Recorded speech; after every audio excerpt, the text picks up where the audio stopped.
Kelase. Saya dari kelas 1A Prodi S1 Keperawatan. Di sini saya akan menjelaskan tentang penerapan nilai Pancasila dalam kehidupan dan pekerjaan. Salah satunya dalam bidang kesehatan. Nah, yang pertama di sini bangsa tanpa Pancasila.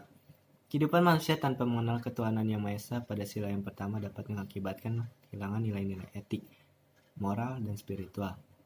Nah, maksud dari kehilangan nilai etik, moral, dan spiritual yaitu yang pertama kehilangan nilai etik. Nah, kehilangan nilai etik yaitu perilaku atau sifat kita yang buruk terhadap orang lain. Dan yang kedua yaitu kehilangan nilai moral yaitu melakukan suatu akhlak atau budi pekerti yang kurang berkenan kepada orang lain. Dan yang ketiga, kehilangan nilai spiritual yaitu tidak percaya adanya Tuhan dalam kehidupan kita, seolah-olah kita bisa hidup tanpa adanya Tuhan. Dan yang kedua, tanpa kemanusiaan yang adil dan beradab, kemajuan bidang ekonomi, ilmu pengetahuan dan teknologi justru akan memerosotkan nilai-nilai kemanusiaan ke dalam tempat yang paling rendah. Nah, maksudnya di sini, tanpa ada rasa keadilan dan keberadaban manusia dalam bidang ekonomi, pengetahuan dan teknologi, justru akan memperkecil nilai-nilai kemanusiaan atau memperkecil nilai-nilai sumber daya manusia ke dalam tempat yang paling rendah. Selanjutnya, tanpa nilai persatuan dan kesatuan, bangsa Indonesia akan mengalami perpecahan dari dalam. Nah, salah satu contohnya yaitu perpecahan dari dalam, sikap yang tidak menghargai pendapat orang lain. Dan yang kedua, saling memiliki keegoisan pribadi yang pada akhirnya dapat menimbulkan perpecahan. Tanpa nilai-nilai kedaulatan rakyat dapat disaksikan tumbuhnya kekuatan pemerintah yang sewenang-wenang yang akhirnya terjadi pertentangan antara pemerintah dan rakyat. Nah, maksudnya di sini adanya suatu konflik. Nah, konflik itu salah satunya persaingan dalam pemenuhan kebutuhan-kebutuhan pokok yang semakin sulit dijangkau. Nah, semakin lama-lama persaingan ini bisa membuat kebutuhan pokok ini makin sulit untuk dijangkau. Dan selanjutnya, tanpa nilai-nilai keadilan sosial dapat disaksikan kesenjangan sosial dalam masyarakat yang akan terjadi kecemburuan sosial antara si kaya atau mayoritas dan si miskin, si minoritas. Nah, maksudnya itu di sini salah satu kenapa terjadinya kesenjangan yaitu karena kurangnya lapangan pekerjaan bagi si minoritas. Nah, yang kedua, dan banyak orang yang menganggap bahwa kemiskinan atau minoritas itu sudah menjadi suratan takdir dan juga selalu menganggap kemiskinan atau minoritas beban dan tanggung jawab masyarakat, bahkan sampai kepada negara untuk menanggulangi kehidupan mereka. Di sini ada tujuan penerapan nilai-nilai Pancasila bagi mahasiswa dalam kehidupan, yaitu agar dapat memahami nilai-nilai Pancasila dalam pandangan hidup bangsa Indonesia dan mahasiswa mampu menerapkan nilai-nilai Pancasila dalam kehidupannya, terutama dalam bidang profesi yang akan dijalaninya dalam masyarakat. Pengamalan butir-butir Pancasila dalam merawat pasien. Menurut Depkes RI dalam ONI tahun 1985 telah menetapkan bahwa pelayanan perawatan dikatakan berkualitas baik apabila tenaga medis dalam memberikan pelayanan kesehatan pada pasien sesuai dengan aspek-aspek dasar dalam merawat pasien.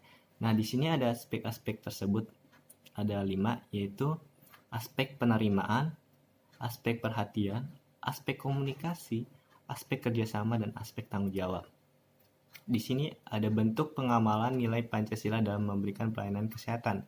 Yang pertama, ketuhanan yang Maha Esa. Nah, di sini ada poinnya, yaitu ikut mendoakan kesembuhan pasien meskipun berbeda keyakinan. Nah, maksudnya di sini tenaga medis atau suatu keluarga yang berbeda keyakinan terhadap si pasien bisa mendoakan, karena perbedaan tidak menjadi halangan untuk kesembuhan atau untuk beribadah atau doa kepada pasien. Dan di sini ada memberikan kesempatan kepada pasien untuk berdoa atau sembahyang sesuai dengan agama dan kepercayaan masing-masing sebelum dan sesudah melakukan tindakan keperawatan. Dan yang ketiga, mengembangkan sikap saling menghormati, kebebasan menjalankan ibadah masing-masing jika antara perawat maupun dokter berbeda keyakinan dan dengan pasien. Nah, maksudnya di sini si perawat atau dokter menghargai keyakinan pasien. Begitu juga dengan pasien selalu menghargai dan menghormati keyakinan yang dianut oleh si perawat ataupun dokter. Dan yang kedua, kemanusiaan yang adil dan beradab. Di sini ada poinnya juga. Yang pertama, memberikan pelayanan yang adil tanpa membeda-bedakan suku, keturunan, agama, kepercayaan, jenis kelamin, kedudukan sosial, warna kulit, dan sebagainya sesuai dengan penyakit yang diderita pasien. Dan yang kedua, dalam merawat pasien hendaknya menjunjung tinggi nilai-nilai kemanusiaan dengan tidak memperlakukan pasien dengan semena-mena. Nah, maksudnya di sini si perawat tidak membeda-bedakan pasien, baik itu pasien muda, tua, maupun anak-anak, karena di situ sudah sesuai dengan prosedurnya masing-masing.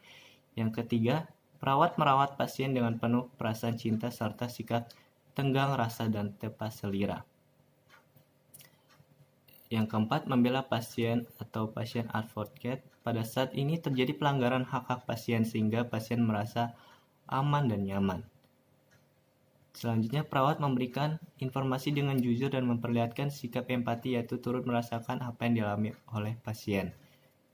Dan yang terakhir, meningkatkan dan menerima ekspresi perasaan positif dan negatif pasien dengan memberikan waktu untuk mendengarkan semua keluhan dan perasaan pasien. Dan yang ketiga, di sini ada Persatuan Indonesia. Nah, di sini juga ada poinnya. Yang pertama, mengembangkan kerjasama sebagai tim dalam menyelenggarakan pelayanan kesehatan. Nah, maksudnya di sini antara tim medis dengan dokter maupun perawat di sini tetap memberikan pelayanan yang berkualitas dengan baik kepada si pasien. Dan yang kedua, mengutamakan kepentingan dan keselamatan pasien daripada kepentingan pribadi. Nah, tentu saja dalam bidang medis, dokter, perawat maupun ahli medis lainnya selalu mengutamakan keselamatan pasien karena pasien itu sudah menjadi tanggung jawab seorang tenaga medis. Nah, yang keempat, kerakyatan yang dipimpin oleh hikmat kebijaksanaan dalam permusyawaratan perwakilan. Di sini ada poinnya juga. Yang pertama, sebelum melakukan tindakan perawatan kepada pasien, perawat hendaknya mengutamakan musyawarah dengan pasien dan keluarga pasien dalam mengambil keputusan. Nah, contohnya di sini yaitu jika suatu pasien akan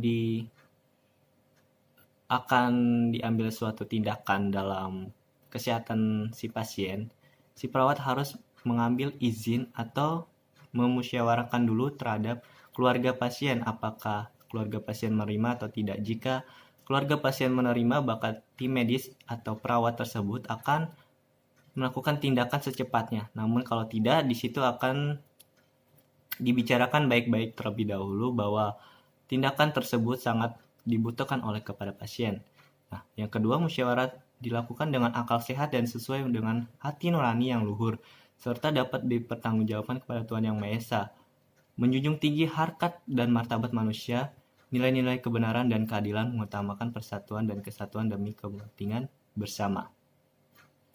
Yang kelima di sini, keadilan sosial bagi seluruh rakyat Indonesia. Ada poinnya, yaitu ada dua. Yang pertama, mengembangkan sikap adil dengan menjaga keseimbangan antara hak dan kewajiban terhadap semua pasien. Dan maksudnya di sini yaitu menjaga keseimbangan hak dan kewajiban pasien agar pasien merasa nyaman dan tidak terganggu. Dan yang kedua, perawatan pasien dilaksanakan dengan sikap dan suasana kekeluargaan dan kegotong royongan antara pasien, keluarga pasien, perawat, dokter, serta tim paramedis dan lainnya. Nah, sekian dari penjelasan yang saya jelaskan mengenai materi penerapan nilai Pancasila dalam kehidupan dan pekerjaan, tentunya dalam bidang kesehatan. Kurang lebihnya saya mohon maaf. Sekian dan terima kasih.